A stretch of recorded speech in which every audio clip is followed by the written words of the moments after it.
Hello everyone, GeneralApple here with the house in Fata Morgana part 22. And on the last part, we actually finally reached the final door. And that means we are about to begin speaking with the three phantoms of the three people Morgana cursed. And actually here are the stories, I guess. And that sounds really good to me, even though I can't really figure out how they can make us feel bad for them.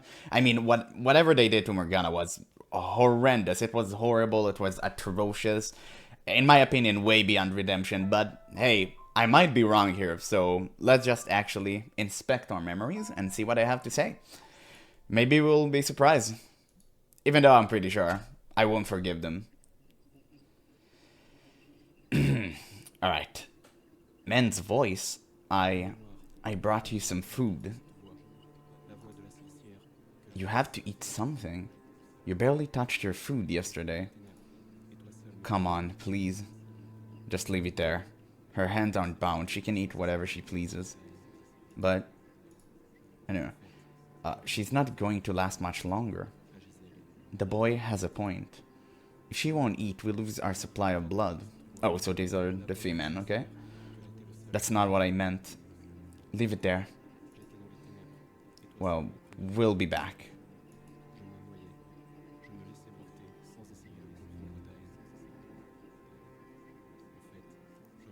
Oh my. Do you really have to go? That's his sister. Oh, she's so cute. Yeah, things are pretty hectic right now. And when you do suppose you'll be back? Tomorrow, same time as today. And you'll have enough time to talk then. Will you? Yeah. Are you hiding something from me? You're acting kind of funny. You're my sister. I wouldn't keep anything from you. You're not yourself though. What's so different about me? Well, you're not acting much like a prince. Ah, right, of course. Don't worry, I'm still your prince. Same as always. Good night, Nelly. My princess. Oh god. Okay, you know what? Maybe Mell is the only one that I can kinda redeem. You know, I can kinda see it. He's the only one that is like, borderline good. Like border, like very border, but still. How did I end up in this mess? I never wanted this. All I wanted was a quiet life. Someone, get me out of here. Take this thing, somewhere far away. Tell me I'm not a bad one here. Oh god, I'm begging you. Just make it all go away. Someone, anyone, get me out of here.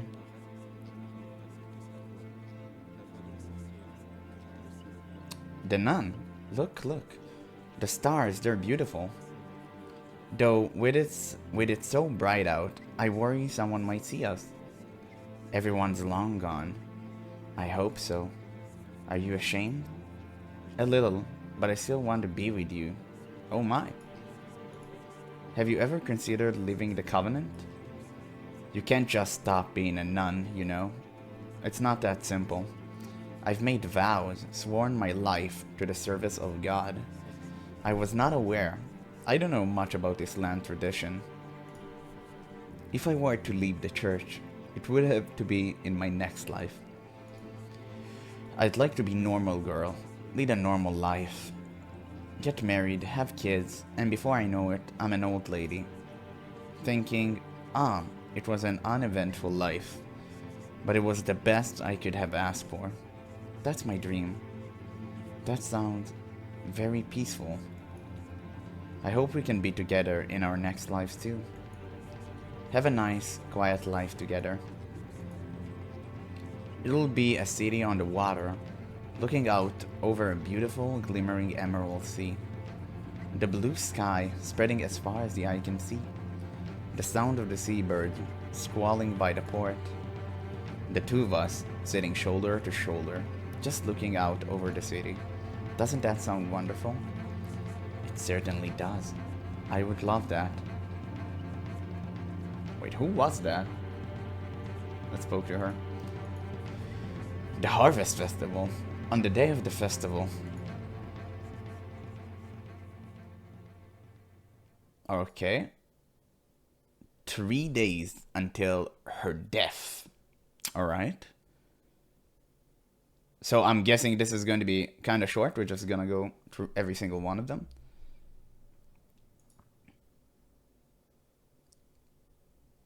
Wake up. Please wake up. Come on. Open your eyes. Michelle. By the way, I'm gonna pronounce it Michelle from now on, because I realized it's the same. Ah, so bright. Oh, you can see him right there. Outside. The light feels like needles in my eyes. The first thing I see beyond the mentioned darkness is a blinding light. The sun glares mercilessly overhead.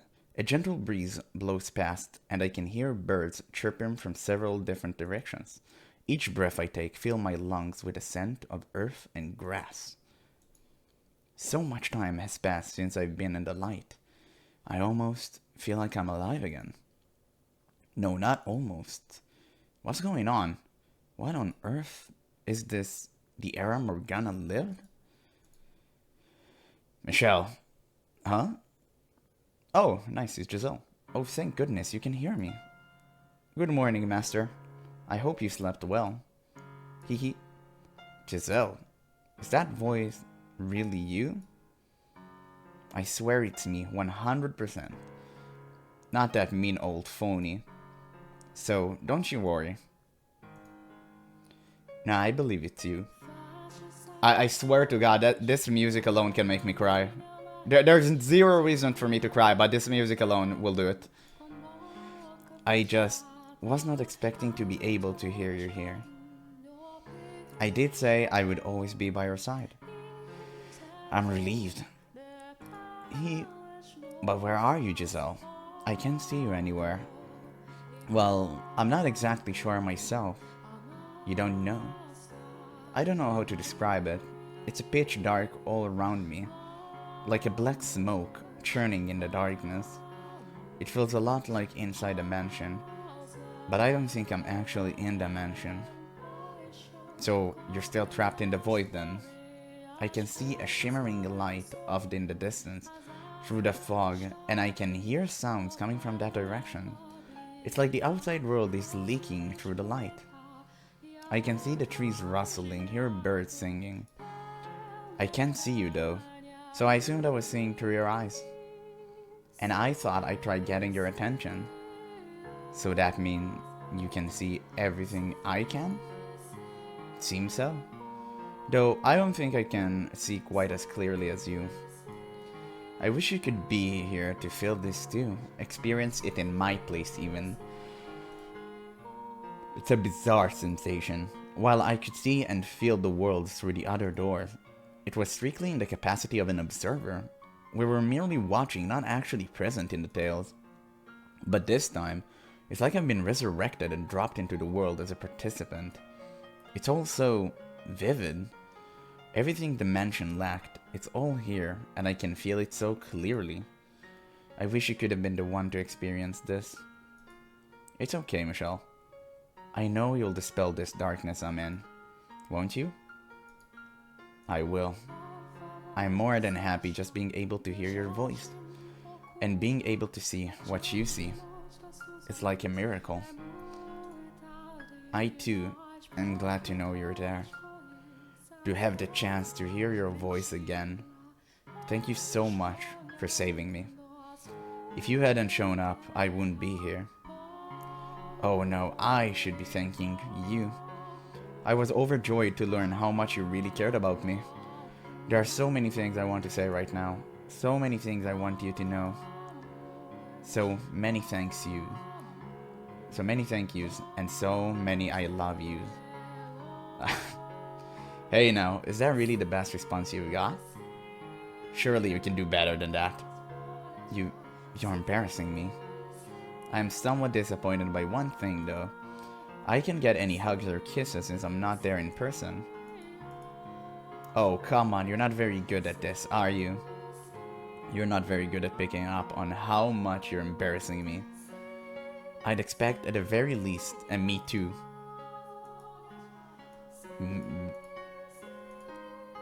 We should start by figuring out when and where exactly this is. You're not even trying, are you? I'm doing the best I can. Please, don't ask any more of this of me. It's okay though, I might not be able to see you, but we're together either way. You know, Michelle, I think I might be able to help too. While I can't be there in person, I can give you ideas, another point of view when you're not sure about something. With the two of us together, we'll find a way through this. Yes, we will. Where to begin? What do you say we get our bearings, list out exactly what we need to take care of? That's not a bad idea. I'm a bit frazzled at the moment, to tell you the truth. What? Why? I had assumed we would just be observers like with the other doors, searching their memories for clues. I never expect I'd actually be thrown into their era. True, it's not at all like the other doors. No matter how the rules may change, I'm seeing this through to the end. If our guess is correct, and we have arrived at Morgana's past, then we need to uncover the truth behind those events. Or rather, the three men's circumstances. What they felt, what drove them. My gut tells me there's something to be found there that even Morgana doesn't know. I could be wrong, and it's possible that even if I'm right, what we find won't do anything to quell her hatred. But we won't be talking her out of it, that's for sure. Words won't break through that kind of animosity. We need something bigger, something she could never have imagined, something that will turn her entire worldview on its head. The white-haired girl might be a good place to start. She showed up at the mansion again and again as though she led there by some supernatural force.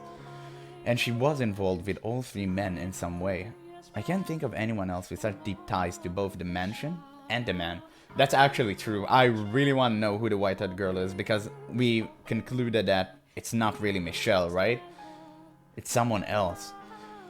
But at the same time, I have a hard time convincing myself that Morgana we know and the white-haired girl could be the same person. They are about as different as two people can be, which actually leads me to believe there's something there. There must be something. Some secret we haven't figured out that we can use.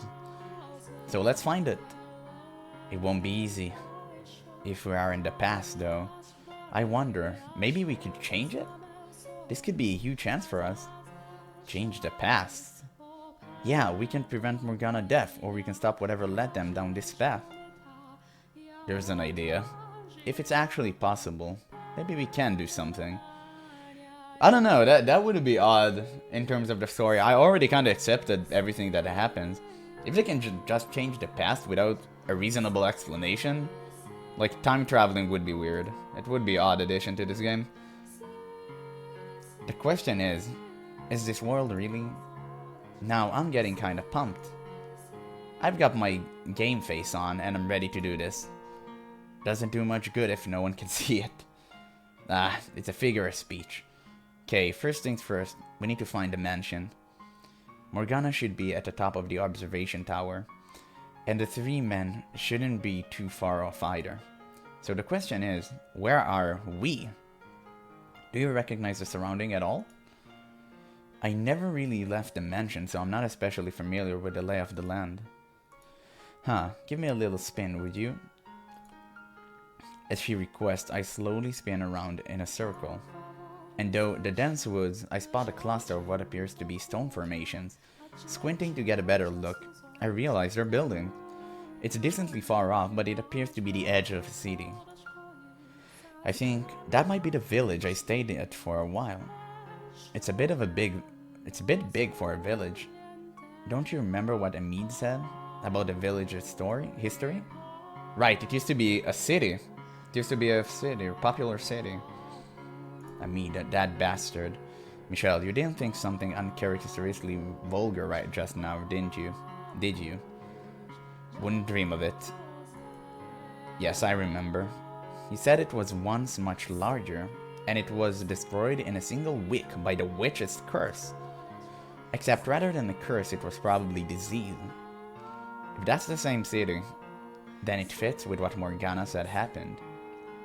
I believe he also said something about there being a large bridge on the outskirts of the city, and that following the path from there would lead to the mansion. So let's head down to the city. Alright. You don't sound very enthusiastic.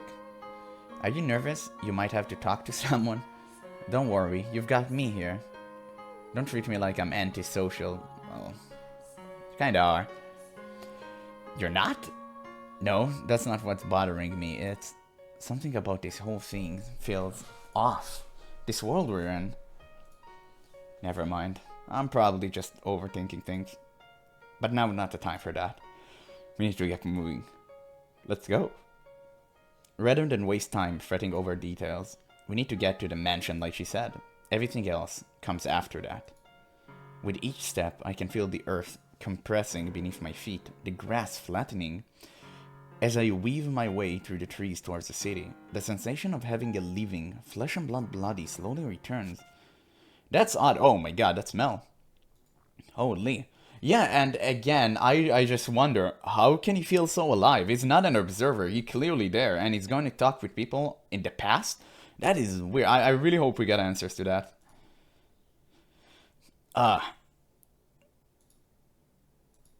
Come on, Mell, say something. White-haired man just appeared out of nowhere. Huh? And he's talking to himself.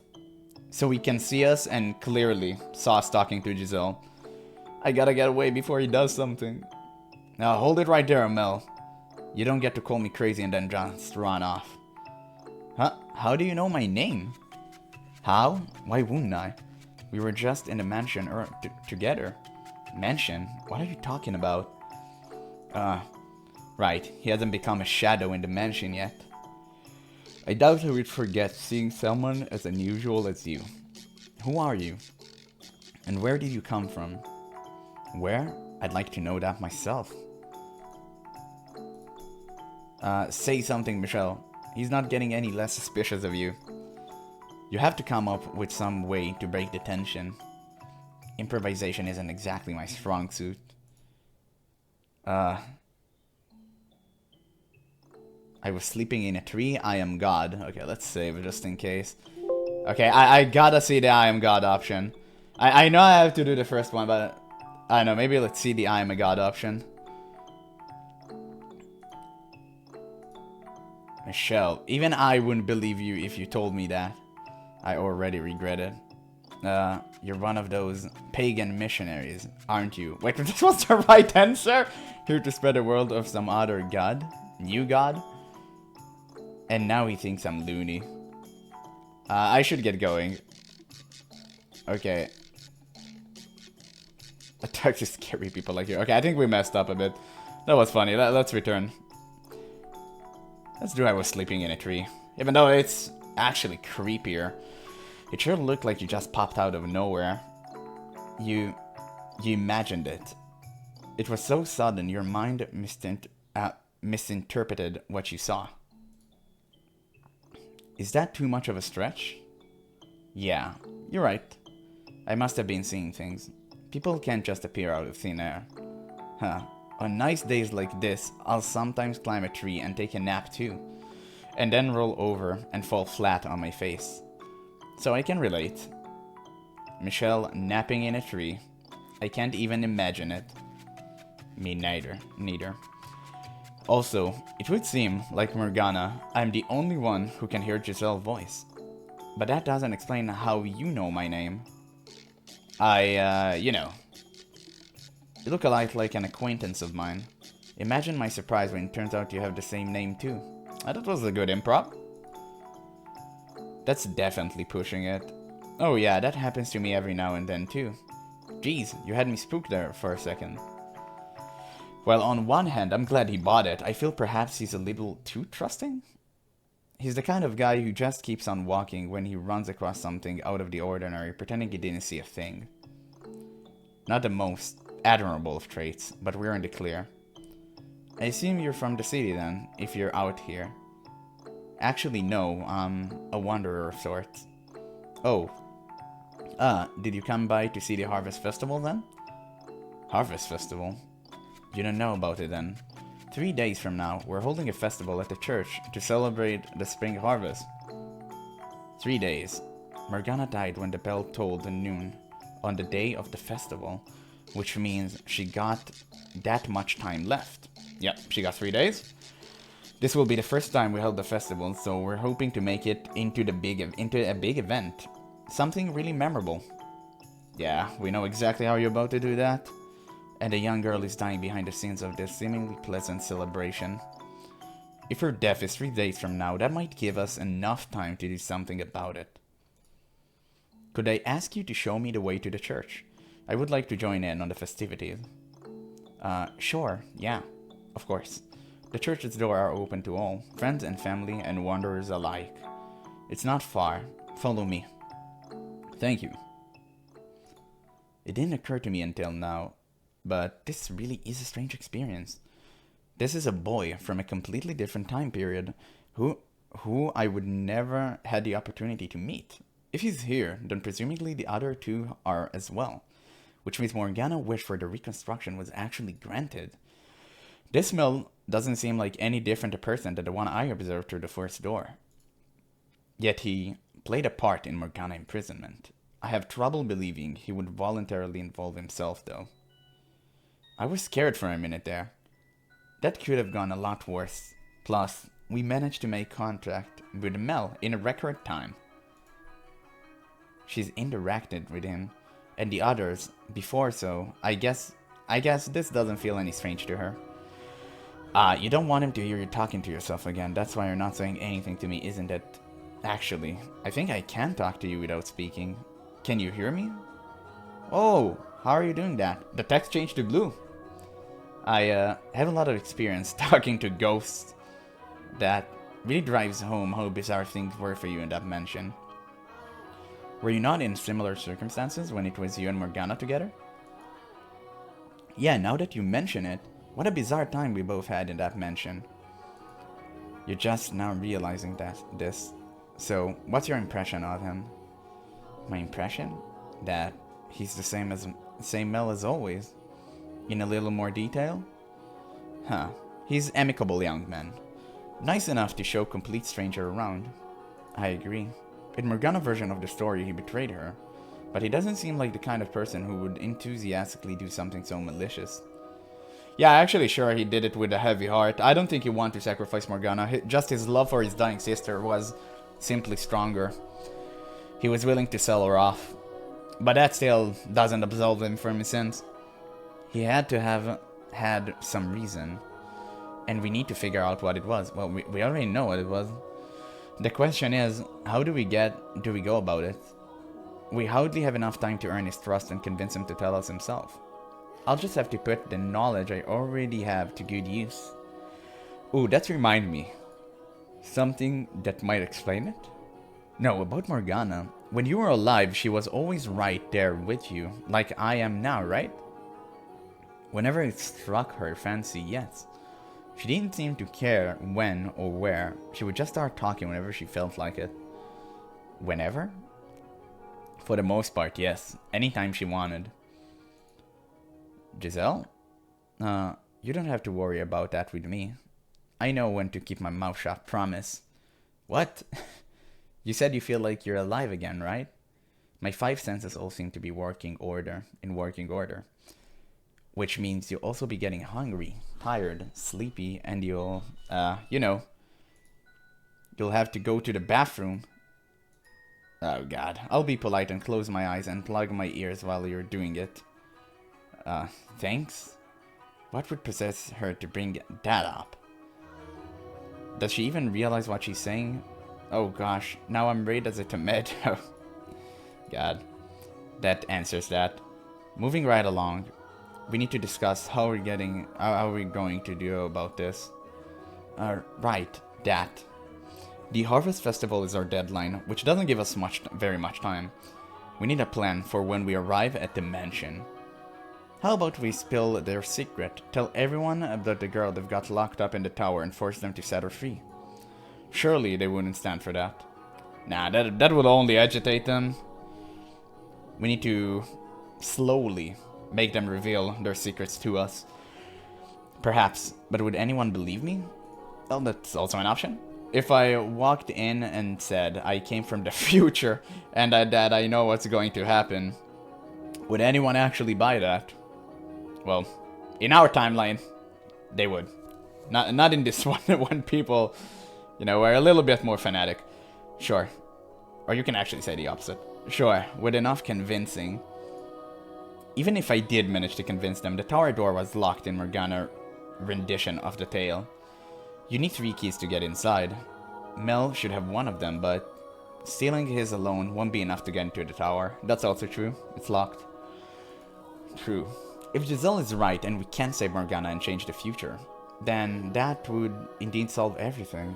But something about this whole situation still doesn't sit right with me. I have to do more than just set her free of that tower.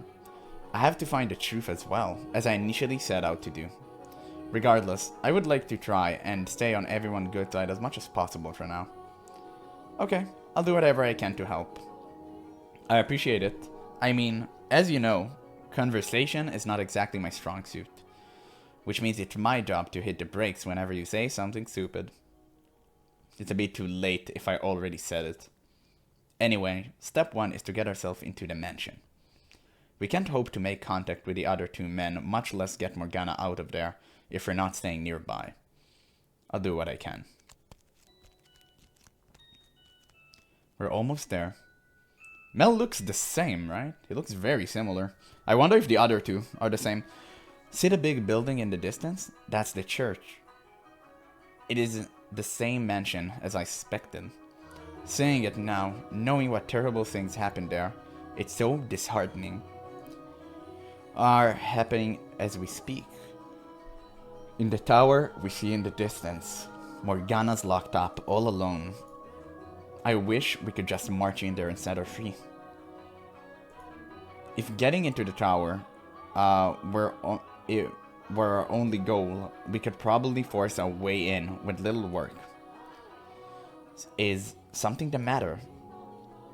Mell, I could probably overpower him and get his key. Hello? But the other 2, that almost certainly wouldn't work for. Can you hear me? Oh yeah, sorry, I was lost in thought. Seems kind of strange, doesn't it? What does? I mean, it doesn't look much like a church. At a glance, you think it was some noble estate. Ah, so it does. I spent so long there, it never even occurred to me. I was pretty surprised when I first saw it myself. A peculiar place, all told. There's a chapel inside a mansion with this George's stained glass window. It's quite the sight. Do you know why it was built like that? I'm not actually sure myself, no. Anyway, I'll show you to the chapel. The Saintess should be there too, so I can introduce you. The Saintess? You've never heard of her? Everyone's around here know her. She's a nun at the church and everyone call her the Saintess. Yeah, it was mentioned and I did remember asking who was she, because she seemed kind of important to the entire story. So maybe she play a bigger part now. She's practically her own religious figure. Oh, he's not talking about Morgana. You'll just have to see for yourself. Come on. Alright. Wait, could be the nun be the white-haired girl? Because she spoke to someone and hoped in other life they would be together. And I'm pretty sure she was speaking to the beast. Because the beast was protecting the nun. Oh my god, wait. Ah, the cards in my brain are turning. I actually realized she was talking to the beast in the past. He was protecting her. I remember that. Only when they killed the nun, he went into a frenzy and slaughtered everyone. And then they ambushed him and killed him as well. That's how he died. So maybe the nun is the white-haired girl. On our way to the mansion, we passed through a courtyard of sorts. When I lived here, the area was overgrown with weeds. Apparently, they keep it in better condition in this era. Following Mell lead, we head through the chapel entrance. Well, it's now a church.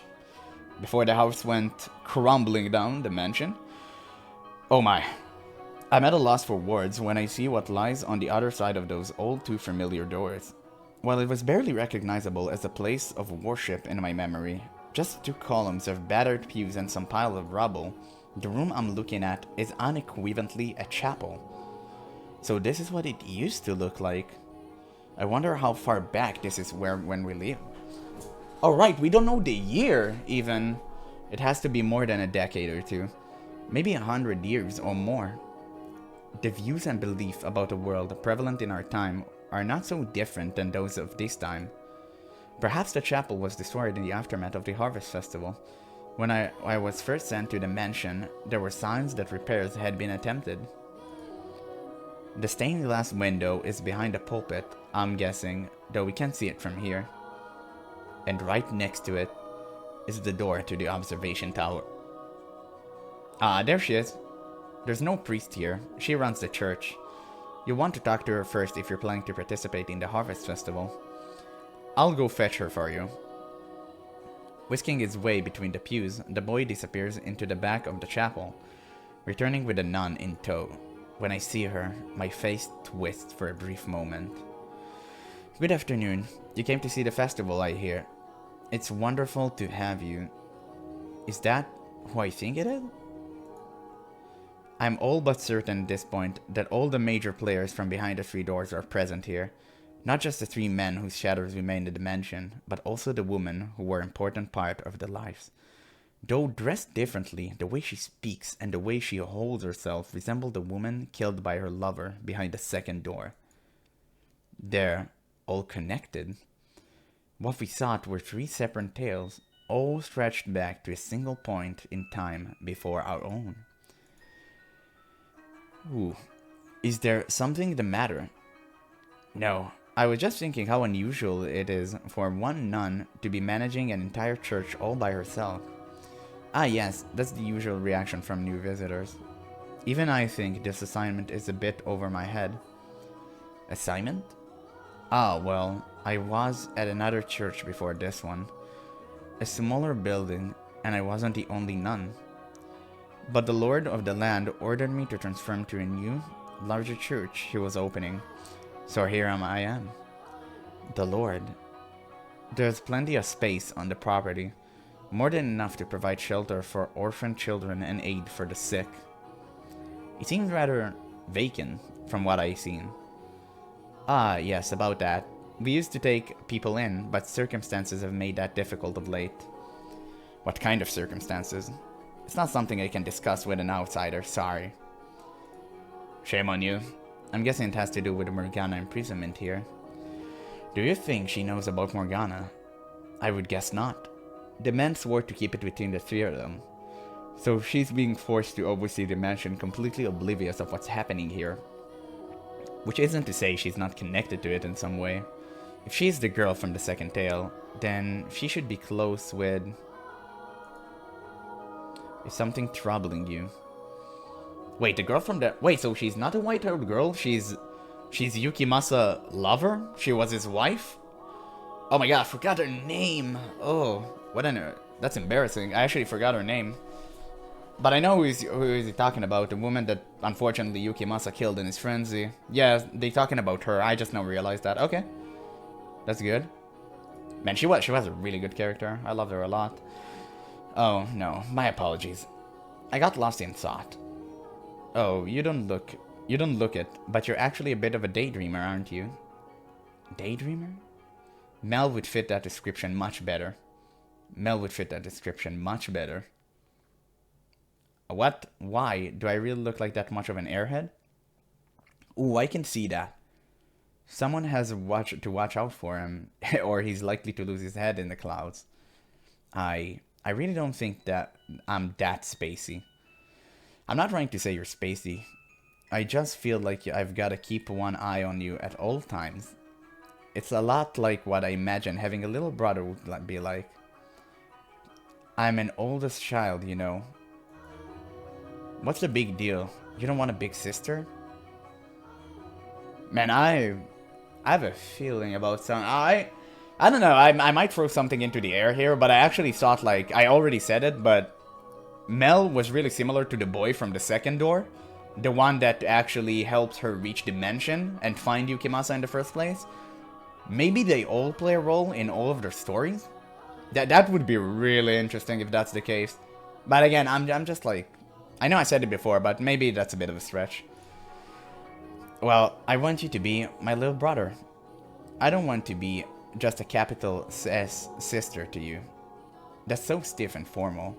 No, I want to be your sister. I'm a little too old to be playing make-believe. Oh, come on. They're quite friendly with one another, it would seem. Oh, I know. Why don't you become her brother then? What? Will you? I will not. Besides, I'm clearly the oldest one here. Why not? I don't think it matters who's older than who. You don't really act all that old anyway. I have at least 10 years on you. Your youngest child insecurity showing. What? Insecurity? You two are pretty good friends, huh?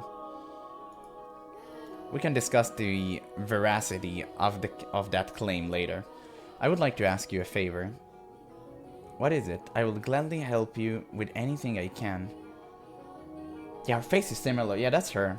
Okay. Could I perhaps borrow a room until the day of the Harvest Festival? I don't have anywhere to stay. Or a resource, or a source of income for that matter. Her name was Pauline. Oh my god, I remembered. Oh lord. Dude, I'm sorry. I'm sorry I keep cutting myself, but so many things are popping up each sentence. I just have to think about what they're saying, and I'm starting to connect the dots.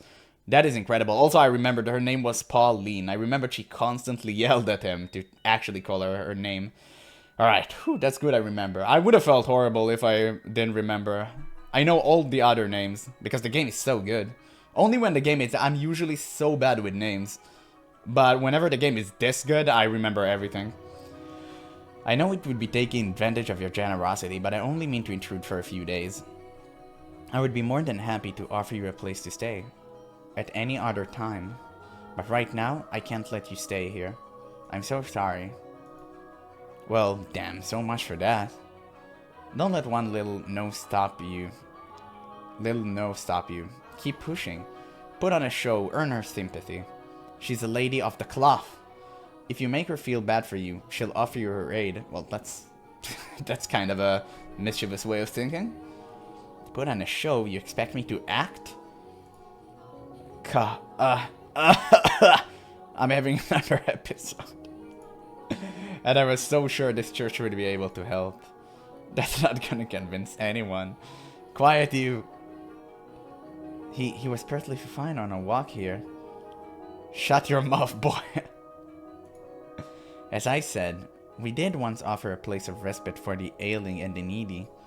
But regrettably, for the time being, we're unable to take anyone in. What I can do for you, though, is give you medicine. Since we can't let people stay here, with the Lord's generous assistance, we've been handing out medicine instead. Well, we know what that medicine consists of. Wine and Morgana blood. So all you do here, then, is give people medication? Yes, I suppose that's what it boils down to.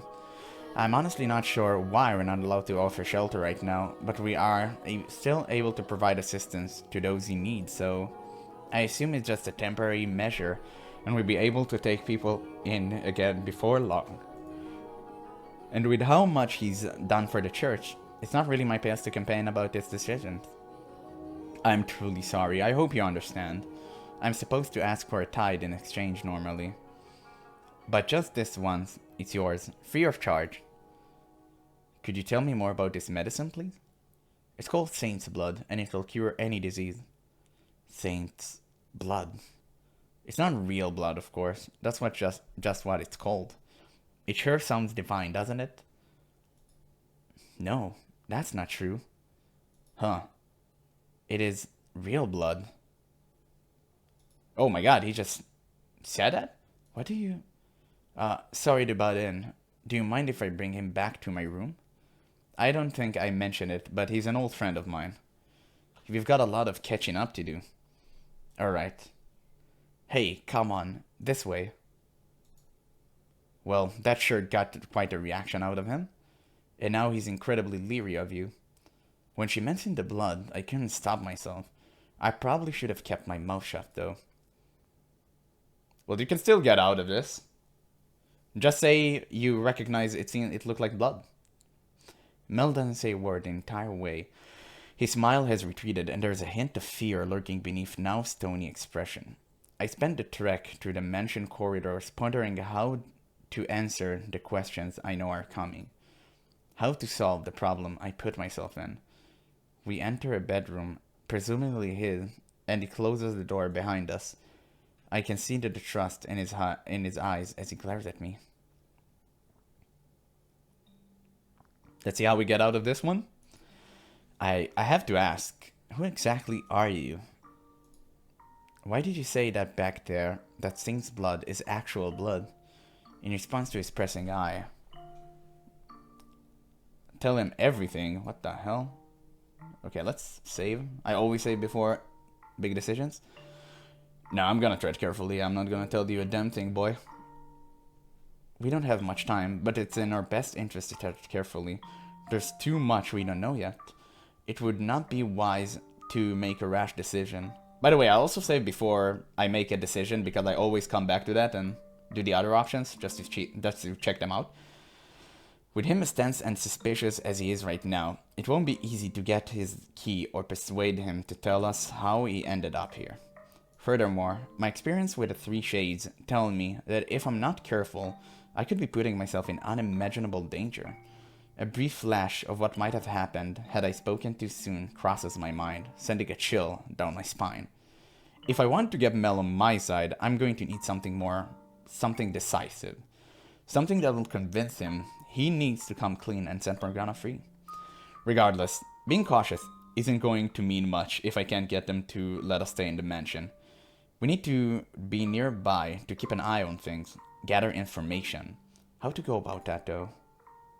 Assuming he's not voluntarily involved, maybe all we have to do is ask for his help in setting Morgana free, and he'll work with us. Perhaps. Being so direct will only invite more suspicion. But she's probably on the right track. When I met his shadow, it was burdened with great regret. He begged me to help him. My remark about the Saint's blood was based on stories I once heard about a person whose blood was said to have healing properties. Stories? Oh, that's good. That's actually really good. Maybe they haven't made it out this far, I don't know. But they all tell of a girl born in a distant village, a saint, and the daughter of a god. That was I'm not gonna lie, that was way better than what I was offering to say. This was good. He actually said that he heard about the stories. I thought that perhaps the nun might be the saint spoken of the... Oh, that's so good. You know, of in the stories, and I was hoping for the opportunity to see a miracle performed with my own eyes. I have to say, you look more angry than excited. I didn't hide it very well, I guess. Maybe it appeared that way to you, but I never had a friendly face. If you say so, as long as you're telling the truth. I, myself, have to wonder, why did my remarks seem to bother you so much? Oof, that's good manipulation. Good manipulation, Michelle. What? Is there something more to the Saint's blood than you're telling me? No. Something that would make you want to get me alone and interrogate me? There's nothing. I just, didn't want to scare anyone with all the talk of blood, since there's not actually any in it. And I didn't know about the story, so... It's just a medicine, I swear. As you say. It's got nothing to do with the saint in your stories. To change the subject, could I ask you to convince the nun to allow me to stay here? Huh? Weren't you listening? We can't take anyone in right now. Which is why I'm asking for your recommendation. You live on the premises, don't you? I'm more a supervisor of sorts. Then you should have some say in the matter. Why? Until the Harvest Festival is all I'm asking. Why not get a room at an inn? If you need the money, I'll spare you some coin. I must stay in this mansion. But why? Doors are my instructions. What? You know, the stained glass window in the chapel behind the pulpit? I was named after the Archangel Michel depicted there. The angel came to me in a vision, instructing me to watch over the festival here. From where you were standing, you couldn't possibly have seen the window in that much detail. You couldn't. Oh, I get it. You've been to the church before, and you're just acting like you haven't. There's a metal door off to the side leading to an observation tower. Yeah, you can see the tower from the outside. Inside is a long spiral staircase, not made of stone, but wood. There's a single door at the top of the stairs. How? What are you really here for? All that vision stuff is a lie. I'm not here to cause you any trouble. In fact, I'm on your side. You show up out of nowhere and expect me to believe your nonsense? All I ask is for you to allow me to stay until the day of the festival. If you can't do that for me, then I'll make you the promise I could not before. I have not forgotten your pleas for salvation. I know you want to be free. Huh, let me guess, you saw that in a vision too? If you want to call it that, then you can. I've never once asked for you to save me. You're mad. But, fine. I've got nothing to hide anyway. If I say you're a friend, the Saintess would be willing to accommodate you. Wait, I already told you you're my friend, didn't I? I'll try to persuade her. I don't know what your deal is, but try not to cause any trouble, okay? For your own sake. I won't. Only until the festival. You're not getting another day out of me or her. And this isn't your home, so don't act like it is. Of course. Thank you. You know, I never did get your name. It's Michelle. Alright, after the Archangel. Just like you said. I never really cared for much for Michelle. For Michael, to be honest. You actually wrote it the right way. He weighs your soul in one hand on his perfectly balanced scales, then delivers its punishment with a sword in his other. He's not an angel of salvation. Out of curiosity, could you perhaps be... No, never mind. It's turned into a bit of a storage area, but there's an open room you can see. I'll show you the way. I appreciate your courtesy.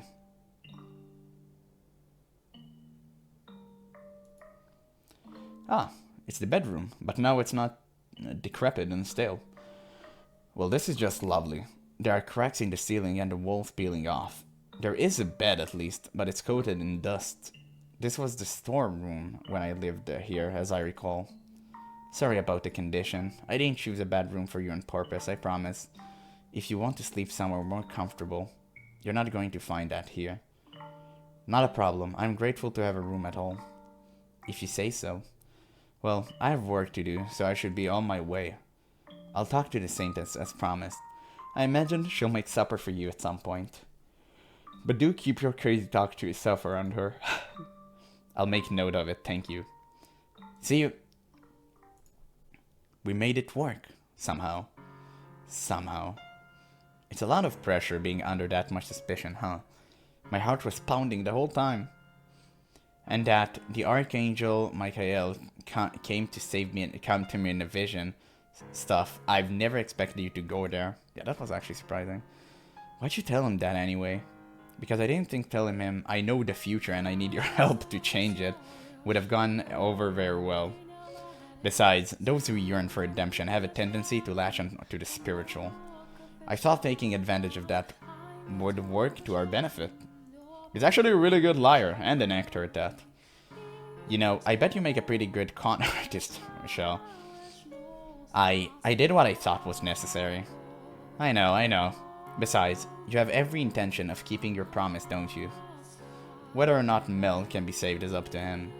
I will lend him my hand, though.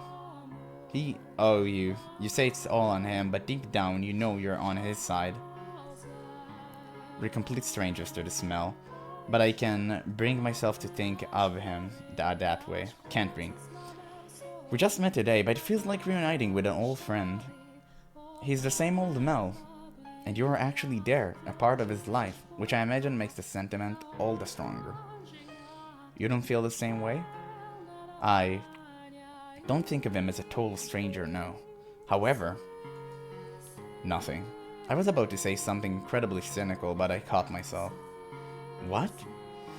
It's nothing, don't worry about it. If you say so. I was always the one with nothing to offer, powerless to be of anyone help. So if anything motivates me, it's not concern for the boy, but desire to prove that someone like me can do something. It didn't take much arm twisting to get him to give us a room, so who knows, maybe he'll come over to our side easier than either of us expected. Him giving us room was not simply out of kindness. Keeping me nearby allowed him to keep an eye on me. He doesn't trust me, but he also doesn't know enough about me to decide what to do yet. He needs time, and doing this gives him that time. If he decides keeping me around is not to his advantage, he will act accordingly. Do you really think he'll do anything to hurt you? Mell's a kind boy, and, well, to be frank, I don't think he has the spine for it. It's hard to say, but even if he doesn't, we still have the other two men to worry about. Nevertheless, his cooperation will undoubtedly be the easiest of the three to gain. We are fortunate to run into him first. What? What makes you say that? Did you ever have a chance to see the shadows trapped in the mansion? Shadow? I might have, but around the time Hayden Rhodes passed away, I wasn't really there anymore. I stopped thinking, stopped trying to make sense of the things inhabiting the house. I had become merely another part of the cursed mansion. I was only able to converse with them after I had reclaimed myself. I suppose much like the rules differ between the realms of the living and the dead, so they differ for those who have lost their grip on reality. As I was searching for a way to get you out of the tower, I encountered a spoke with the three men's shadows. Of the three, Mell was the least threatening. He bears a great deal of regret. He yearns for someone to save him. I hear him muttering, "This isn't what I wanted." He doesn't want to be involved in this. Someone else is holding the reins.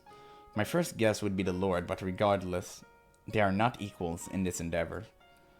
If he wants out, then maybe he would have agreed to help if we told him we're here to save Morgana.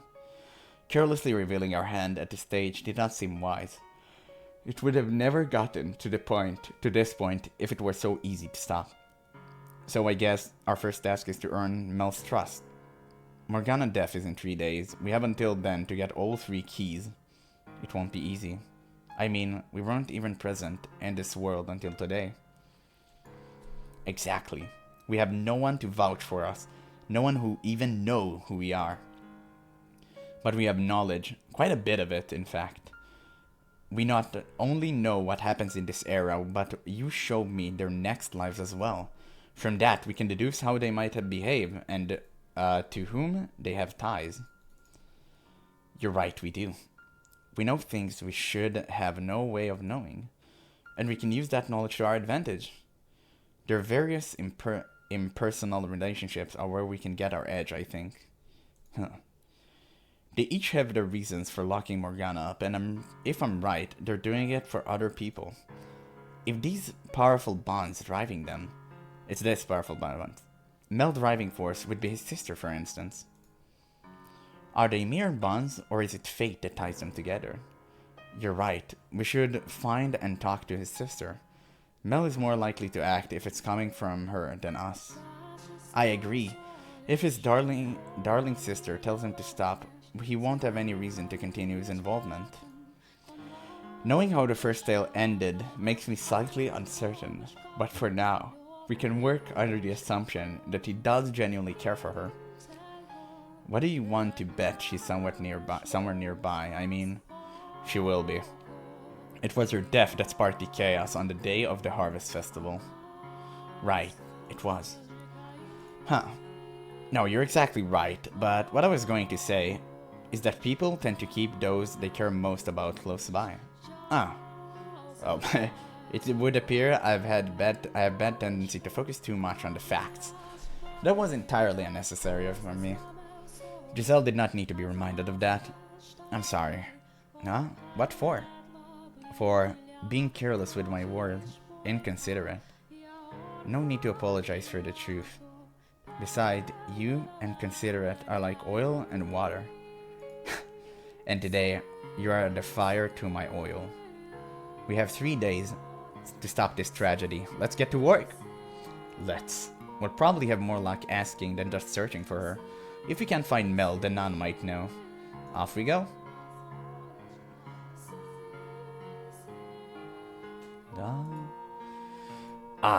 As I step into the chapel, I see an old man waving to the nun as he heads for the floor. The man is practically beaming, and judging by the vial in his hand, he's happy about more than simply having the chance to see her. Is that Saint's blood? According to Morgana account, the disease began spreading through the city at the Harvest Festival, eventually eradicating the population. In a time like this, where medical knowledge is so limited, a plague would be almost unstoppable, and the sight of so many people dying so quickly could appear to them to be the work of a demon or a curse. We come from the future, so we know just how dangerous this is. But I have no idea.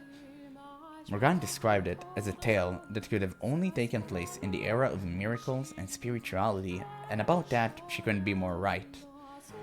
Could we maybe warn everyone against taking the medicine? I assume the sickness was caused by them ingesting blood at any rate. It's not medicine they were being given, but bottled disease, like some sick joke. If we could convince them to stop taking Saint's blood, then maybe that would prevent the city from being destroyed.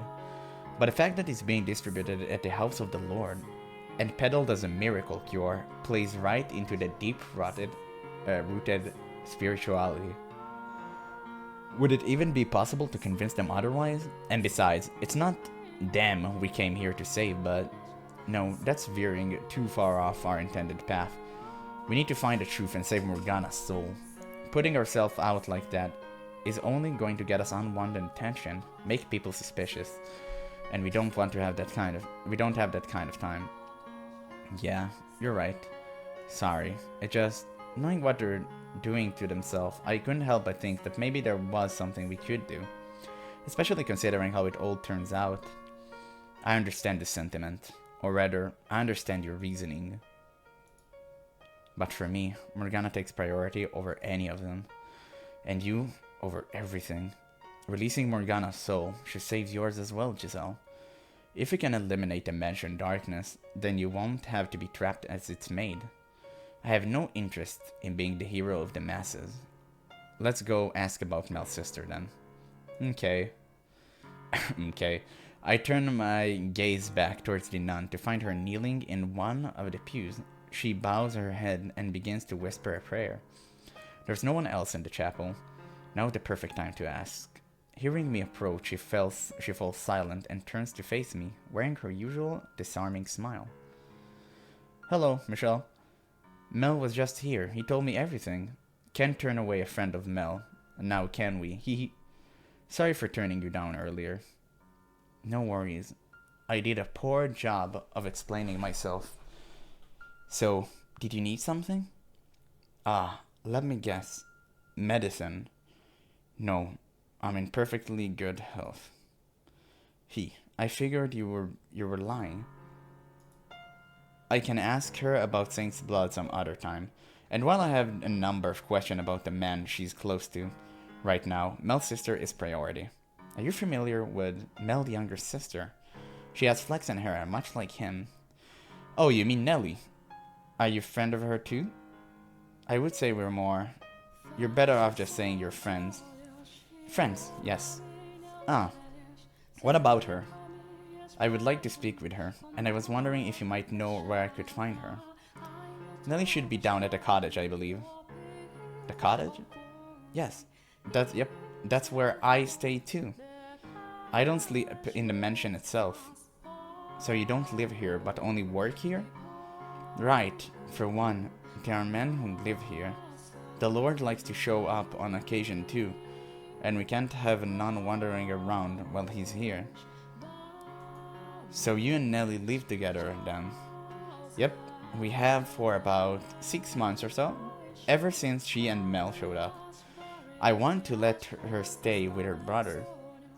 But since this is technically church property, we have to keep the boys and the girls separate. I see. I'm so glad to hear Nellie's a good friend, though. Nellie's got a friend, though. What? She's not from around here, so she doesn't have many acquaintances. And with how sick she can get, she doesn't spend much time outside. Which is a shame, because she's such a sweet little girl. I'm her friend, of course, but I've got responsibilities. I can only be around so often. So I'm sure she'd be delighted to have someone else to talk to. It would be my pleasure. Could you tell me the way to the cottage then? Oh, sure, it's not that far from here. You go down. The direction I got from the nun led me to a place I know from my own time. It's the same building where the men who had been ordered to keep me under surveillance stayed. Yeah, I assumed as much. Sunlight seeps relentlessly through the trees, and I find myself having to look down at my feet as I follow the path. It's blindingly bright, painful. How are you holding up, Michelle? I'll be alright. The sun's past its peak. In a few hours, it won't be nearly as bad. Don't push yourself, okay? Okay. The trek is a reminder of just how inconvenient my body always was. And having this chance to experience being alive again comes with both the good parts and the bad. But now is hardly the time to complain about my sensitivity to the sun.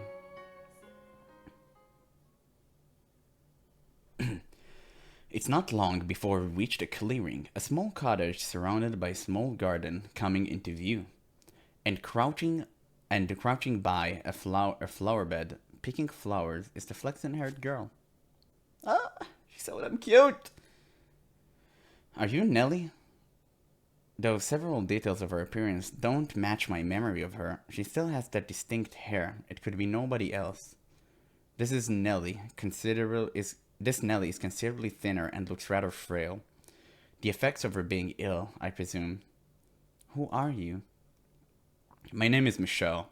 I have a few questions to ask you. Can we talk for a bit? I would have thought she'd have said something by now. You're being way too blunt, Michelle. You've gone and scared her. What else was I supposed to say? You have to approach slowly, carefully. Go on, give her a smile. A nice, soft smile. Yeah, that will make her escape as fast as you can. Look at that. I'm only here to talk. There's nothing to be afraid of. Okay, that is definitely not a nice smile. I can't even see it and I can still tell. What did you expect? I can't just smile on demand. Eek, it's a bad man. A bad man has come to kidnap me. Save me, dearest Mell, before this bad man does something bad to me, does bad things to me. Calm down, please. I'm not going to do anything to you. Yeah, don't get any closer. I know you're trying to do bad things to me. I'm not going to do bad things to you. I couldn't, even if I wanted to. Don't move or I'll call the guards on you. Please calm down. I mean you no harm, honestly. That's what all bad men say. Giselle, don't just watch. This would be a fantastic time for a little advice. Got it. Maybe you should calm down if you mention Mell? You're a genius. I'm a friend of Mell's. What? He was telling me about you and how you wanted someone to talk to. He asked me to keep you go keep you company. Mell asked you to come talk to me? He did. Do you trust me now? So that makes you his friend then. As much as it pains me to admit it. Michelle, what on earth possessed you to say that? Slip of the tongue. You and him. Is that so? Nah. Yes? You're pretty old to be friends with my Mell. Are you really, really, really his friend? Really? Then prove it. How so? If you're really his friend, then you should be able to tell me all about him. Why in God's name would you ever subject me to that? Do you not like Mell, Michelle? That's not it. We're just incompatible. Compatible. Okay, here we go. First question. What does my Mell like the most? Naps! Nelly! Theater! Well, let's save just in case. I'm pretty sure the answer is Nelly. You think so too? You think I'm his favorite thing in the whole wide world? I like to believe that's what he thinks. I think it'd be wonderful if I could be always his number one. Her excessive love for her brother is still out in full force, I see. Second question, what kind of person is my Mell? He's a nice guy, he's a sycophant. He's a spineless chump. Oh. Nah. You know what? The third one is also kinda true. That's right, he's a very nice guy. He can have his head in the clouds sometimes, but other than that, he's perfect. So you know your stuff. To be honest, I was just saying what you wanted to hear. Me and my big mouth. Okay, final question. Describe what he looked like for me. Flex and hair. He's decently handsome. I try not to scrutinize other men. I'm far better than looking. He's decently handsome. Okay. Isn't he? He's like a modern-day Adonis. That might be a bit of a stretch. Mell could be a prince in a fairy tale. He's got the most perfect face. May I ask you something? You do realize he's still growing, right? And that he can change a man in unimaginable ways. He could end up 2 heads taller, shoulders twice as broad, and covered in muscle before you realize what happened. And body hair, lots of that. Facial hair as thick as these woods. Would you still consider Mell your prince if that happened to him? Mell, with beard and muscles. I won't have it, that's not my Mell at all. You're heading into dangerous waters, Mell. My Mell will never, ever grow a beard. I'll pray every day to make sure of it. And he won't get all big and muscly either. There's nothing princely about any of that. I wouldn't mind some muscle myself. Out of curiosity, did you ever want to be buff like that, Michelle? Well, yes, of course. Every man wants to be strong and well built. I don't think the beefy look would work on you. Well, that's the last of my questions. You're not a complete stranger, it seems. Sure. Why not? You can be my Mell friend. Thank you for approving. Oh, why thank you? This is great. I was sure you were a bad man. Why is that the first impression everyone has of me? Never that I'm someone decent. Any friends of Mell must be a good person. No, an amazing person. That's quite the fate you have in him. Why wouldn't I? He is my bigger brother. My big brother. That's some circular logic. Is it just you? Is Mell not coming? He's rather busy at the moment. Oh, he always has something to take care of, that Mell. He's hardly given me any attention these past couple months. But that's okay, because today I've got you to keep me company. Hee. Yes, you do. I can't stay long though. Alright, just stay until sundown then. You had something you wanted to ask me, didn't you? Well, if you're a good enough friend, I'll tell you anything you want to know. And how do I go about that? Talking. Lots and lots of talking. You have to keep me entertained. You're asking far too much of me. She's not asking much at all. She just wants to talk. Do you think someone who spent 13 years in isolation know the first thing about holding a pleasant conversation? Hey now, I was there for a year of that. I'll help you come up with topics, so go on. Do you not want to talk to me? No, I do. I'm just not much of a conversationalist. Okay, then instead of talking, you can sing. I've never seen a minstrel before, but I've always wanted to know what kind of songs they sing. Will you show me? Huh. I've never seen one myself either, but I've heard second-hand accounts of the songs traveling jongleurs. Very well then, I'll teach you a song an old acquaintance of mine heard while traveling. Wee, I can't wait. Here goes. She's bored. The silence is deafening. I'm shocked. I don't think I've ever heard someone sing so badly. Me neither. I'm flabbergasted. Let's hear you try then. That's enough singing for the day. I don't want my ears to fall off. What a vicious little girl. I know. Let's bake something. Bake something? Yeah, come inside. I made some nice jam earlier today, and I want to make it into a pretty little pie. You get to help me with that. I'm not much of a... Come on, get a move on. You either help or you don't get to be my friend. Ah, as you wish. This is not going to end well. Yeah, Michelle doesn't have the slightest idea about the culinary arts. We already established that.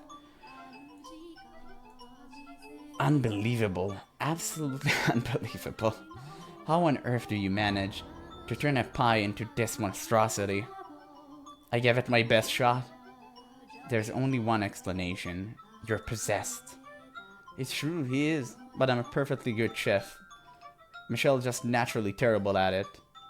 God, could this go any worse? I can't give this to Mell. Jerk, dimwit, loser. I'm sorry. Ah, well, I guess we got no choice but to eat it ourselves. I'll set the table. What? And I'll make us some tea while I'm at it. You know, I always dreamed of this, sitting around a table with a friend, having a snacks and just be talking. Oh.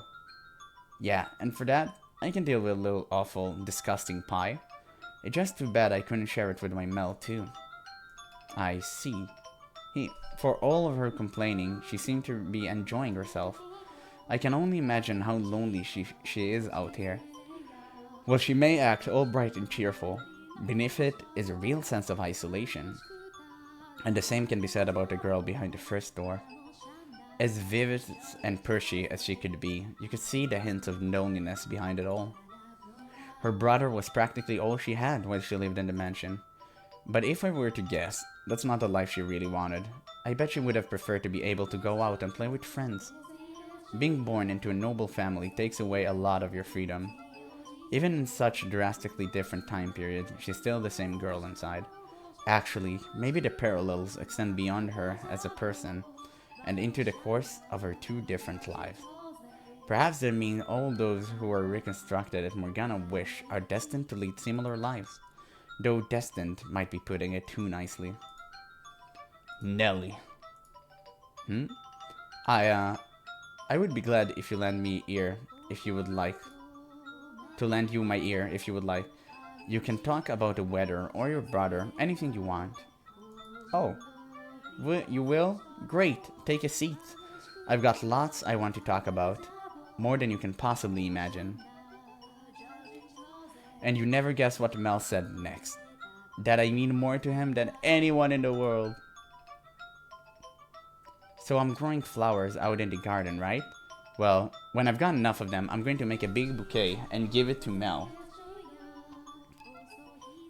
Back at home, we've got this really, really big yard with this huge tree we used to take naps under when it was nice out.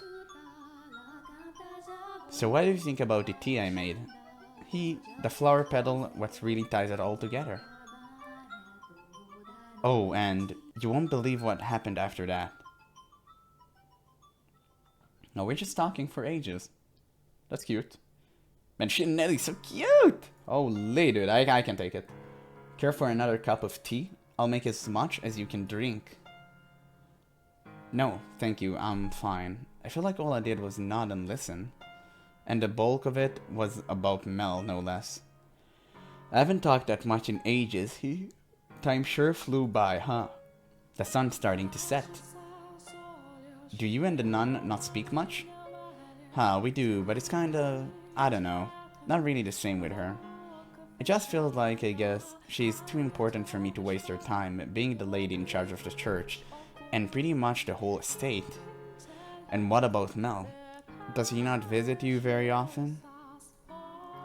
Huh, no, he does. He comes to see me a lot. Then why? He hasn't been himself lately. My old Mell would have always been happy to listen to whatever I had to say, but now he seems kind of distracted.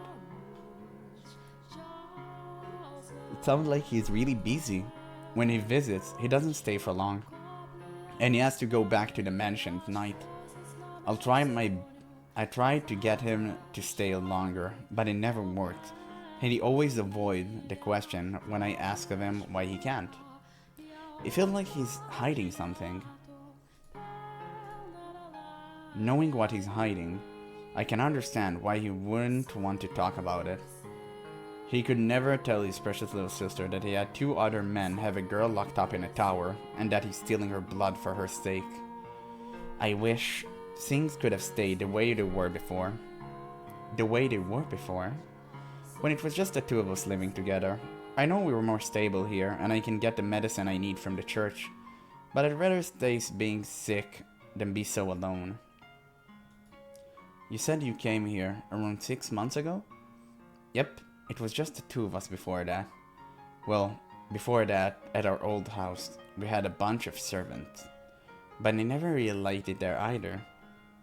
With that many people around, I just felt more alone. I liked it so much better when it was just me and Mell. Is that really what you want? To be sick and in constant pain? It's better than being alone. Mel just doesn't get it. He doesn't understand that the loneliness is so much worse. Or maybe that's just a guy thing. They don't get what it's like to be ignored. What it feels like to be left in the dark, not knowing anything. We don't understand, no. We think saving their lives matter above all. Huh. Even if there's a cost to saving that life, we're incapable of gauging how great it is. We're unable to see how egotistical, how self-serving our actions are. Are you talking about yourself?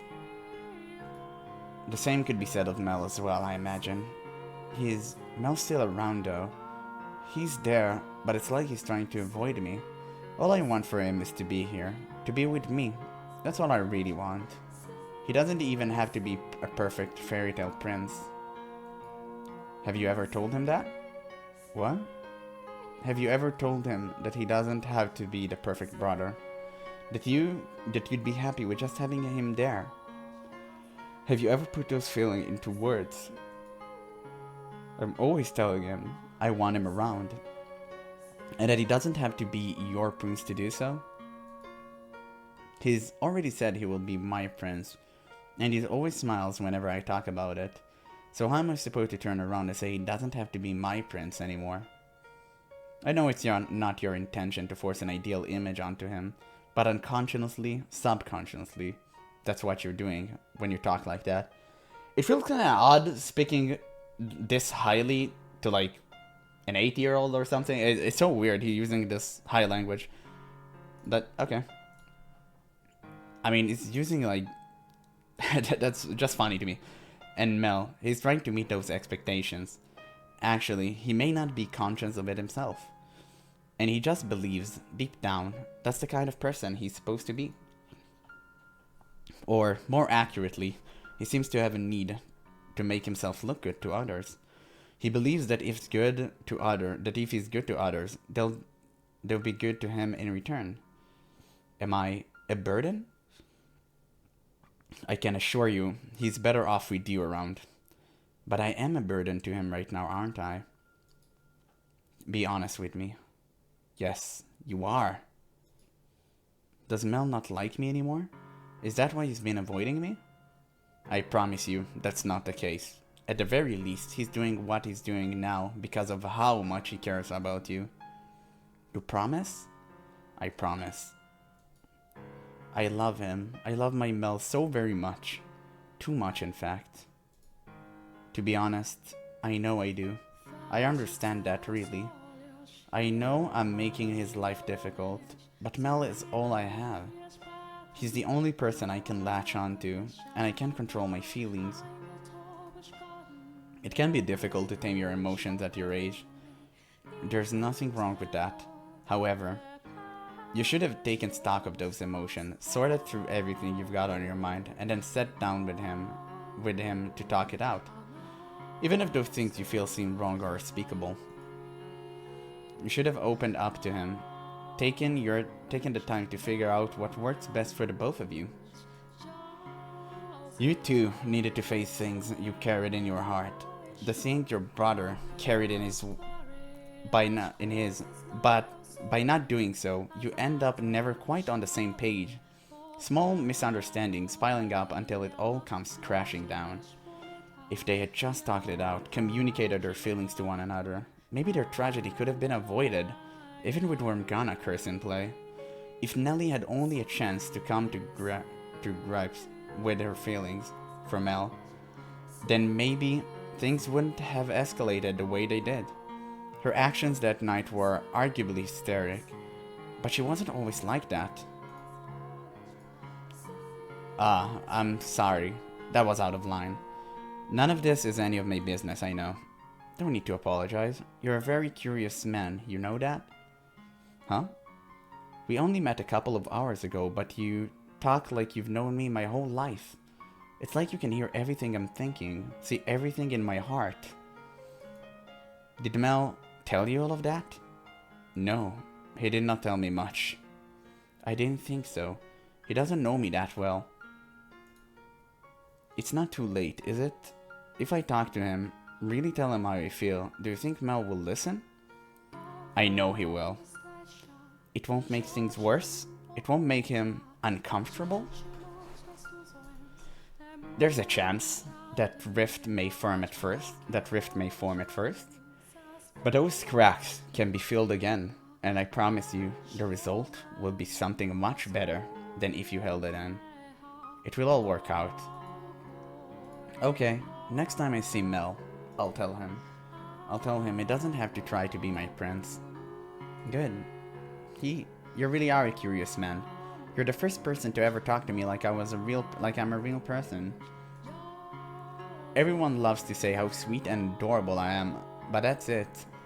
I was only ever their make-believe princess. You are a real person, I assure you. Thanks. You know, after talking to you, I'm feeling a whole lot better, like I can do anything. I'm glad you came by today. And I'm glad I could meet you in person. It's weird. It really feels like we've known each other for our entire life. I've known you for some time, or perhaps I should say, what you will become. Huh? Oh, now ignore me. Was that supposed to be a pickup line? Bad, Michelle. I'm still too young for that. No, I wasn't. And now you're getting flustered. I swear that's not what was that. I know. Jeez, you do really think I trust you that little? Sorry. Ooh, I had just had the most wonderful idea. Oh? Yeah. Instead of being my friend, I'll let you be something even better. You're my second brother. Oh, second brother? A brother is much more special to me than a friend. Though obviously, you can't be my number one. I'm blanking. She's taken a liking to you. This is good for us. I'm not sure how I feel about her putting so much trust in me so quickly, though. The amount of time it takes isn't important. What matters is that you listen to her, you understand her, and you treated her like a real person. In her eyes, you're someone she can depend on. Do you not want me as your sister? Actually, I was the youngest child, so having a younger sibling would be what? Come on, spit it out. It would be rather nice. Hee. You bet it would. Who wouldn't want an adorable little sister like me? That's a bit narcissistic, wouldn't you say? Well, it's true, isn't it? Go on, tell me I'm adorable, dearest Michelle. What? Well, don't you just stare at me. If my Mell were here, he wouldn't bat an eye. Please, don't compare me to him. Huh. You know, now might be a good time to tell her about Morgana. Part of me feels like I would be taking advantage of her newly earned trust, but it will certainly be easier to bring up now, while she holds me in such high regard. She's much more likely to believe me. You're right. I agree. Now is probably the best chance we'll get, especially considering how little time we have. I can't shake the feeling I'm rushing things, but at this point all I can do is go with it and pray it works out. If we had the time, I think we all like to hold off. Mell looks like she's having so much fun. And even you seem to be enjoying yourself. No, I'm just... It's nothing to be ashamed of. I'm having fun watching you myself. Let's do it. Let's tell her about Morgana. We have to do it at some point anyway. Yes. Let's. Nelly, do you mind if I ask you a question? What is this, dearest Michelle? Ask me anything you want. Have you heard of something called Saint's Blood? You mean the medicine? Yes, except it's not actually... I know, yeah.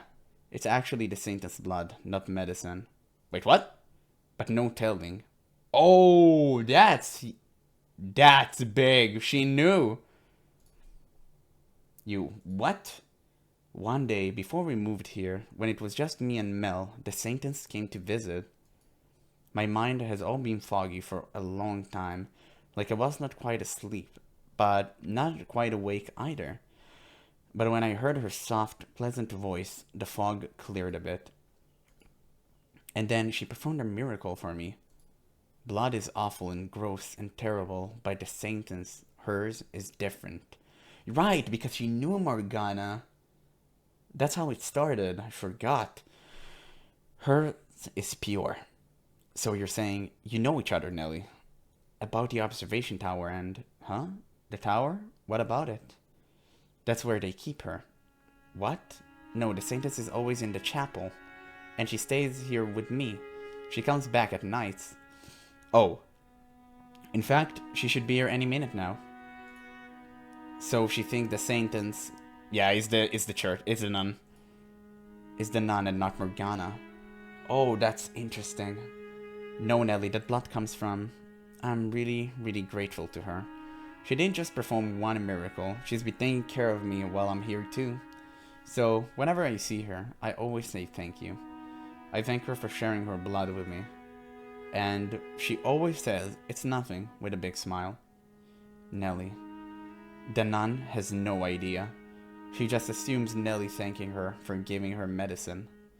I owe the Saintess my life. No, Nelly. She's not the one you should be grateful to. Huh? The girl you owe your life has been locked up, suffering, and alone even as we speak. But the Saintess is at the church. The girl who came to visit you is not the nun everyone calls Saintess. Her name is Morgana. What are you talking about, Michelle? The Saintess is locked up? Stop that. I have no idea what you're talking about. Oh my god. Everything I'm telling you is the truth. Please believe me. While you were lying in bed, sick and barely conscious, did you get a good look at the Saintess who gave you her blood? You didn't, did you?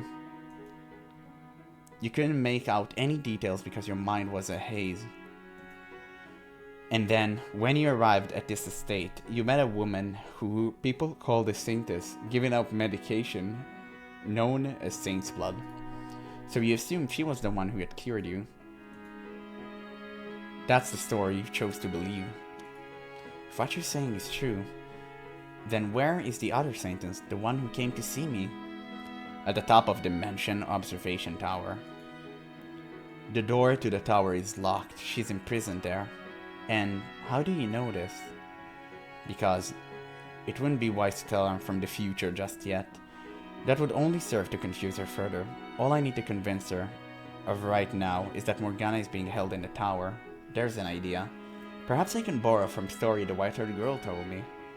I received a letter. A letter? There's a single window, far out of reach, in the chamber at the top of the tower. I remember that story. A dove flew in through the window, and so she wrote a letter, tying it to the bird leg, releasing it in the hopes someone would come to set her free. That letter ended up in my hands. If that's the case, then who locked her up? Was it the Saintess? The one I know? No, I don't believe the nun is aware. I think she's simply doing her job in good faith. Then who? Michelle. I know very well that what I'm about to say will likely crush her, but I can't let that stop me. Who would do such a terrible thing? Nelly, I want you to brace yourself from what I'm about to say. There are 3 men participating in Morgana imprisonment. And one of those 3 is your brother, Mell. I understand that's the last thing you want to hear, but please believe me, I would not say something so upsetting lightly. I wish to save Morgana, the true saint. And I would like your assistance. Without your help, I can't get her out of that tower. I need you to get through to Mell, otherwise both he and Morgana will remain entrapped. That's not true. Nelly. You're lying, you have to be. My Mell would never do something so horrible. You're a terrible liar. It's true, I swear to you. Think I'm going to believe that? My Mell? My Mell is an amazing, wonderful person. He's not cruel and evil. He's a good and kind, like a prince. And a prince will never lock someone up. I know you're not blind, Nelly. You can see that all your prince talk has been putting pressure on him. So, you think that's going to change my mind? He has no reason to do any of that. But he does, Nelly. He's certainly not happy about it, no, but he's doing it for you. What do you mean? He needs your blood to keep you healthy, so to ensure he always had a supply. But no, and despite that, Saint's blood probably doesn't even have healing properties. No one benefits from doing this. Not you, not Mell, and certainly not Morgana. And I don't think anyone can stop him except you. Mell won't listen to me. Did you not just say you would talk things through with him? Just shut up, stop talking already. I'm done listening to you. Nelly, I'll never believe you. You're not my brother anymore. You're just a horrible, horrible man. Why do you think you are to march in here and try to make my Mell into a bad guy? And after I made you my second brother. What's wrong with you? I trusted you. I ate nasty pie and had tea with you. But you're just mean, evil man here to turn me against my Mell. I know you don't want to believe me, but I'm telling you the truth. Every word. I beg you to open your eyes. Ask him yourself. If you don't believe me, then ask Mell about Morgana. I guarantee you, he'll panic. Enough. Enough already. Get out of here. Get out this instant. Nelly. Don't say my name. Just go away. Get out of here. Now, I don't want to see you ever again. I should have chased you off the moment I saw you. Get out now. I pray you can fight it in yourself to open your eyes and face the truth. Get out. One last thing before I go, Nelly.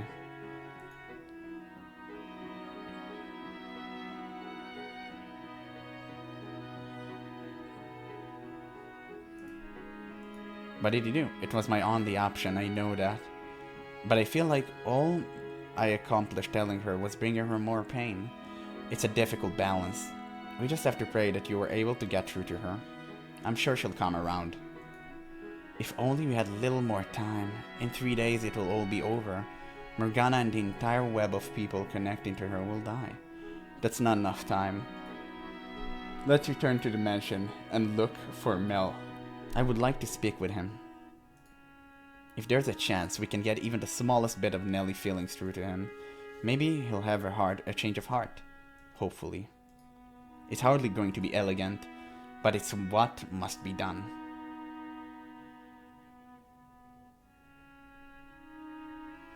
Ah, did you just get back? The Saintess was telling me you went to see Nelly. What do you think? Sweet girl, isn't she? That she is. Though she can be a bit of a handful at times. I'm glad you could keep her company for a bit. Now, just to be sure, you kept a lid on all the crazy talk, right? She treated me to some tea, nothing more. Ah, the stuff with the flower petals in it, yeah?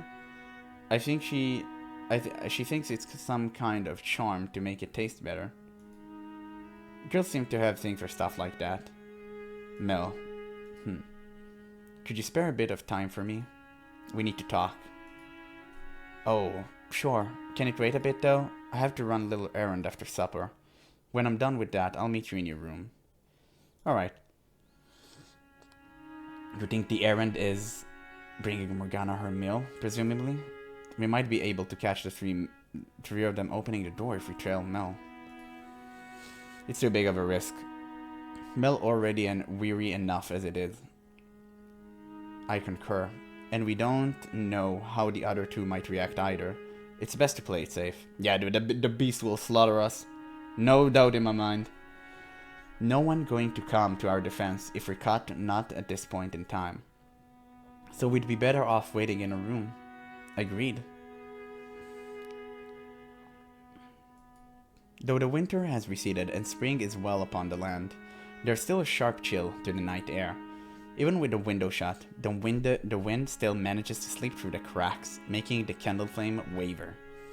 Neither Giselle nor I say much of anything, but nevertheless, when she does speak, the sound of her voice, soft and pleasant, relaxes my nerves. The faint sound of her breathing reminds me that I'm not alone, that she's there, always watching over me. When the candle is about half gone, the door swings open. Sorry it took so long. What did you want to talk about? You didn't bring anyone with you. No, I didn't. Who did you think I would bring? No one, I was just checking. Now, I'll get straight to the point. You're afflicted with a great deal of remorse, are you not, Mell? Pardon? I know what you're doing, what you're involved in. Oh, straight to the point. I know the girl at the top of the observation tower very well. Her name is Morgana, and you have her imprisoned in the tower. The door requires 3 keys to open, which you possess one. You need her for her miracle blood. How? I came here to stop you. How do you know any of that? It's not possible she could have told anyone. Did one of them tell you? No, it wasn't them. I was told all of this by Morgana herself. How could she? What I'm about to tell you is going to seem impossible, but every word of it is the truth. I'm not from this time. Many, many years after her death, Morgana's soul told me what happened to her. What? What are you even talking about? She's still alive. You're not from this time. What? Are you mad? Can you come up with other explanation for how I would know everything I knew? Could I know everything? There's a single window in the room at the top of the tower, a small insignificant thing that sits high upon the wall, and entirely useless for communicating with the outside world. In 3 days' time, during the Harvest Festival, Morgana will die. And I must prevent that from happening. Prevent it? To do that, I need your key. Will you give it to me? There you go, talking nonsense again. You know, I warned you not to kick any dust for your own sake. But I guess that didn't get through, huh? I don't care who you are or where you come from. All that matters is that you intend to stand in our way. What, did you think I was just a helpless little boy? That you could take my key without any trouble? Well, you'd be right about that. If it was only me, stealing my key and setting her free would be a trivial matter. But it's not only me. In the other two, they won't hesitate to kill you. Your life, anyone's life, means nothing to them. You don't know what they're like, how terrifying they can be. They're killers. I'll tell them everything you told me. I'll tell them you know our secret. And don't come crying to me when they come for you. I warned you. Is that what you want? Will you find the comfort you seek by being their devoted little slave and keeping Morgana imprisoned in the tower? What else can I? If you feel at all ashamed about your part in this, if you want to do something to correct it, then you need to take that step. You can't fix this problem on your own, no, but I'm here to help. I'm not ashamed about anything. Don't lie to yourself. Don't act like you know how I feel. What the hell is your deal anyway? You show up out of nowhere, spouting all this "I'll save you and I'm here to help" rubbish. You need to do this for your sister. See, now that's ridiculous. If I wash my hands of this, I won't have access to the witch blood anymore. And without that, Nellie can't get better. She'll die without that blood.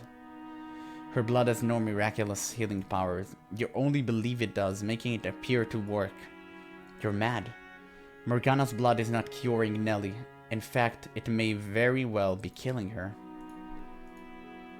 If you keep giving her that blood, Nelly will also lose her life during that harvest festival. What? You're standing on the precipice of a horrifying tragedy. A horrific tragedy, and you're going to take everyone down with you if you don't turn back now. What? What are you? All three of you are going to lose everything on the day of the festival. And there is only one way to prevent that. You have to set Morgana free. You're insane if you think I would believe that. Nelly's going to die? Could you have told a more mean-spirited lie? You're the one who's trying to kill her. I'm just trying to save her. And you're going about it the entirely wrong way. Do you have any idea how lonely your sister is right now? You should be at her side. That's what you should be doing instead of stealing a poor girl's blood. I've heard enough. What do you know? If I lose Nelly, I'll have no one. My whole world will collapse. This was the only way I could keep that from happening. This was my best option, my only option. So no, I'm not going to stop. I'm going to keep Morgana locked up. And I'm going to keep stealing her blood. And I'll hand you over to the other two. I'll have them kill you. You'll regret ever showing your face. Mell, is that really true? What? Do you really have the sentence locked up? Why? What are you doing here, Nelly? That man told me I had to talk to you.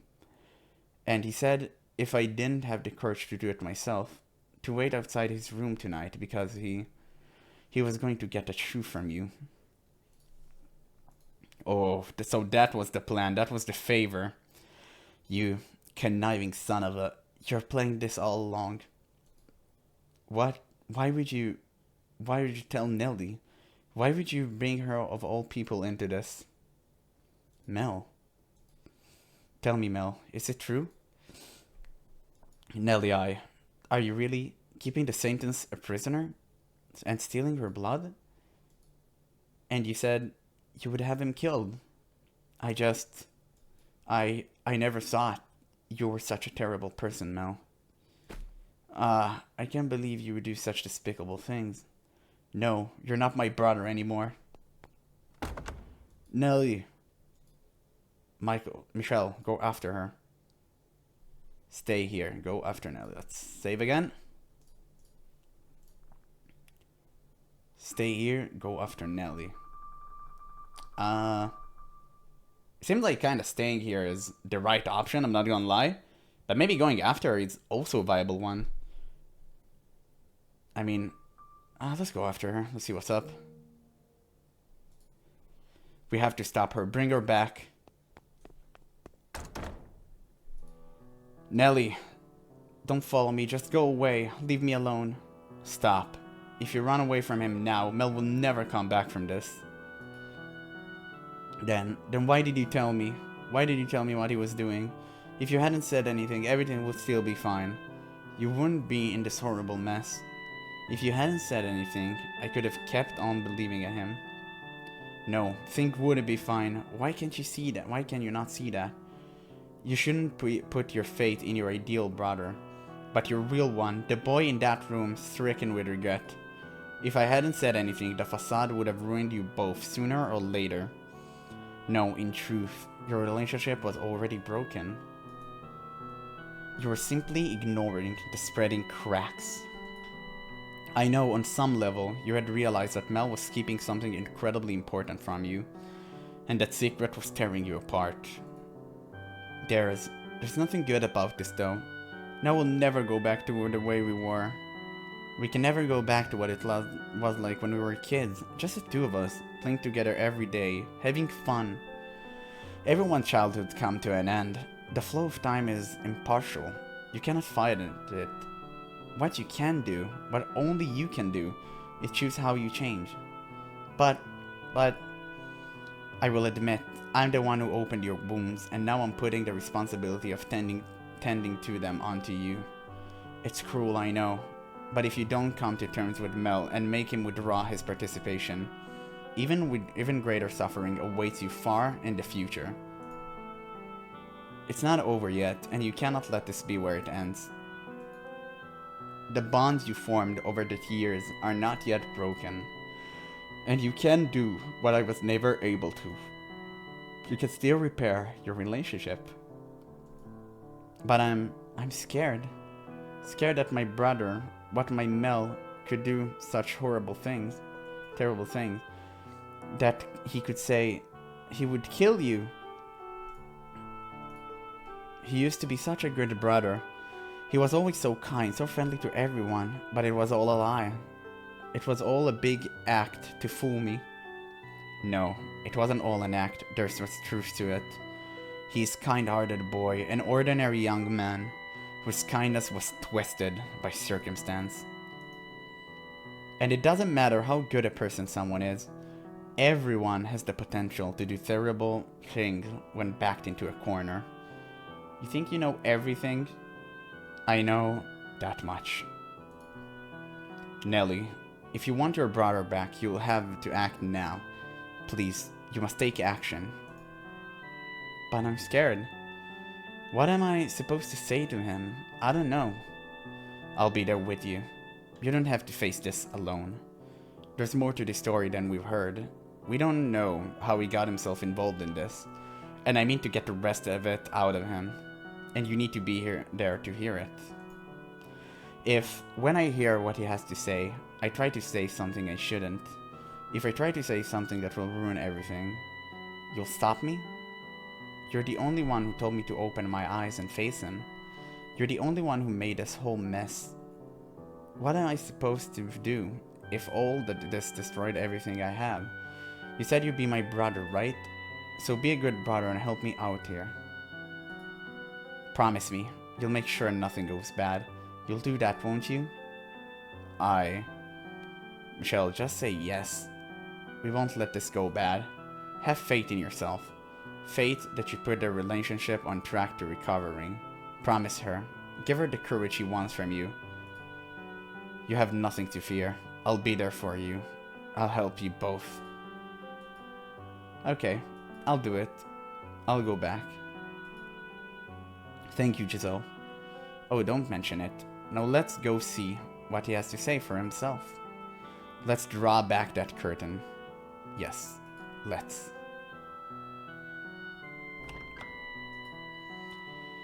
Nelly. Mell, what did you come back for? To ridicule me? I'm not that brother you thought I was, huh? Not at all what you wanted me to be. It's all over. Everything Michelle said is true. There's a girl imprisoned in a tower. A completely innocent girl. The girl who saved your life, in fact. Go on. Tell me how cruel and terrible and evil I am. I'm no prince. Here's an idea. Why don't you make him your new prince? You can do it, Nelly. Ask him. You have your reasons, don't you? You have some reason for being part of this, right? A reason. Yeah, I have a reason, alright. I want to save your life. I needed her blood to cure you, so I had her locked up. Tell me the truth. I don't remember much when the Saintons came to visit, but I do remember a little. I remember her saying she would gladly give whatever she could to the sick and needy, which means you had no need to lock her up. It would seem the tale Morgana showed me was true. She really was a saint. Yes, she was. Tell me the truth, Mell. Tell me everything. There's nothing to tell. There is, I know it. There's more to a story than just the facts. The things you thought, the things you felt, are all pieces that combine to make the whole story. Isn't that right, Michelle? You're exactly right. If you hadn't said anything, we could have gone on with our lives as normal. No, Mell, we couldn't have. I thought so too at first, but it's not true. Our normal lives ended long ago. Tell me the truth, Mell. No matter what it is, I can handle it. No, Nelly, you can't. A girl like you who dreams of becoming a princess couldn't possibly bear to see how hideous her brother has become. How can I know if you don't say anything, though? That's how it's always been with us. You were nice to me, and that was all I needed. I never looked beyond the surface. I made you into my ideal brother, and I latched onto that image of you. You're a kind person, Mell. You really are. So kind you played along with my fantasy that you are a prince. But you don't have to act for me anymore. I want to know the real you. I'm I'm done being a princess. I ju- I just I'm just your little sister now, nothing more. Your one and only little sister, Mell. You need to do this, Mell. You need to tell your story. Until you do, we have no way of understanding what you've been through, what you're going through. No way. If I tell you, you'll lose any hope you had left in me. As Nelly has, you need to release yourself from your own idolized fantasy, Mell. You have someone right here who will accept you for who you are. I know good and well just how hard it can be to have someone dear to you see a side of you that you didn't want to show them. I think you want to get it off your chest, though. And I think you want forgiveness. Fantasies are not everlasting. They all crumble eventually. Show us the real Mell. Tell us your story, without embellishments or omissions. Mell. Okay, I'll tell you. Not like I have any other option. Nelly, if at any point you can't bear here anymore, so be it. You're free to leave whenever you like. I won't go anywhere. I can almost guarantee it. I pray that ends up being true. Alright, here goes. The whole story from start to finish of how I ended up in this mess. And that's the end of today's video. And believe me, I know I stopped at the worst possible time, just about when Mell was about to tell us his story. But this video was getting way too long. It's almost over 2 hours, and that's just a slightly bit too long than what I wanted it to be. I usually try to stay around the 90-minute mark. And yeah, I don't know how long his story is going to be, so I prefer to stop it right there before we begin. And on the next episode, which should drop tomorrow, you'll see everything. Well, we'll get to see everything because I don't know yet. But yeah, hopefully it will be, we'll see his reasoning behind all of it, because clearly there was something more than just a cure, right? Obviously, we established that. So I really want to know what pushed him to actually do this to Morgana. But yeah, that's all for now. So thank you guys so much for watching, and I'll catch you on the next one.